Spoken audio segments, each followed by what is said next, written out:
За сүнсний сэргэлт гэж юу вэ? Ямархуу байдлаар хүмүүс сэрж болох вэ? Өмнө нь та автомат тохируулга буюу ингээл ёстой гэсэн нэгэн хэвийн байдалтай асуулт асуухгүйгээр тэрхүү байдалд амьдарч болж болдог байсан бол одоо тэгж амьдарч чадхаа болоод өөрийн үүсгэсэн ээж, эгч, аав гэсэн төрхөндөө асуулт тавьж эхэлдэг. Та том амьдралын асуулттай тулгарч эхэлдэг те. Ер нь миний амьдралын утга учир юу юм бэ? Би энэ бүхнийг яагаад хийгээд идэх юм бэ?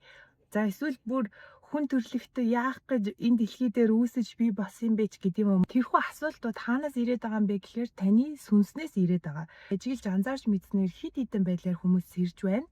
Гинтийн драматик байдлаар буюу ингээд сүнс өөрөөгөө триггердээ сэрээдэг. Тэр нь яаж вэ гэхээр таны амьдралд гинтийн өөрчлөлтүүдийг авчрах. Энэ бол таны сүнсний blueprint буюу таны загварчлалтай холбоотой, өөрөө яаж сонгосонтой холбоотой. За би яг амьдралынхаа энэ мөчөд бүр ингэж гарцгүй болоод ингэж сэрээ гэж их хатуу сэрдэг хүмүүс байдаг. За тэр нь болохоор бас эцэг ихээ алдах те хайртай дотны хүнээсээ салах гэх мэтчлэн эсвэл одоо идэгшгүй өвчин зовлонд нэрвэгдэх гэх мэтээр ингээд сүнсний сэргэлтийг хийдэг. Сүнсний сэргэлт болохоор яг л яаж мэдрэгддэг вэ гэхээр хаар цагаан кино үзэж байгаад өнгөд кино үзэж байгаа юм шиг тэрхүү нэг л үйл явдлаас илүү их гүн гүнзгий хэмжээний дата мэдээлэл та цуглуулж чаддаг болдог. Өөр нэгэн хүмүүсийн сэрж байгаа ажиглагдсан зүйл бол хүмүүс ямар нэгэн бодисын нөлөөгөөр сэрж байгаа байдал их ажиглагддаг.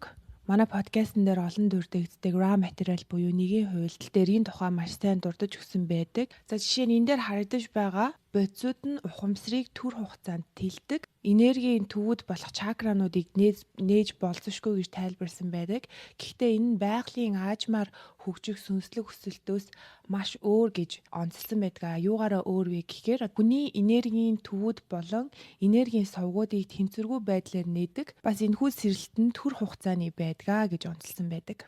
Сүнсний сэргэлтийг заавал ийм драматик байдаг гэд ойлгож яваад тэгээд өөрөө сүнсний сэргэлт хийгээд байгаагаа ч мэдэхгүй. Тэгтэл энэ тухай мэдээлэлд ингээд татагтаад яваад идэг хүмүүс байдаг.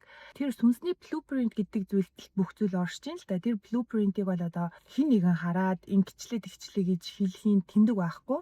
Сүнсний тэр загварчлалтай холбоотой байдаг те. Одоо бүх зүйл төлөвлөгдсөн байсан гэсэн. Би нэг ийм хэцүү эцэг хэцүү хамт олон найз нөхдийг сонгоод нэрийнхаа эхлээд учрыг олох гэж байгаа юм шиг явж байгаа. Дараа нь энэ хүмүүс чинь миний тайлсан байж тээ би өөрийнхөө л учрыг олоо яваад байгаа юм байна шүү дээ гэдгээ мэдъя гэж ийм зөөлөн сэргэлтийг хийдэг. Өөрийгөө ингээд зөөлнөөр танин мэдэх чадвараа ашиглаж сэрдэг. Өөртөө ажиллаад явж байхдаа за би энэ сүнсний сэргэлт биш вэ? Сүнсний сэргэлт гэхээр л нэг юм хүг гэж личидийн кино дотор орсон юм шигээр юм гайхамшиг тохиолдох ёстой гэдэг өндөр хүлээлтийг үүсгчээд яваад идэг. За гэвч бол аль нь сүнсний сэргэлт мөн сүнсний сэргэлт гэдэг нь та өөрийнхөө тэр дотоод эссенс буюу таны дотор байнгын оршин байсан тэр энерги их урсгалтай холбогдох дандаа хардаг байсан линзээ өөрчлөх. За тэр үйл явдал байдаг юм. За энэ тухай илүү дэлгэрэнгүй мэдхийг хүсвэл манай YouTube-ийн Soul Sister 11:11 YouTube хуудас руу ороод миний өөрийнхөө сүнсний сэргэлтийн тухай ярьсан подкастыг үзээрэй.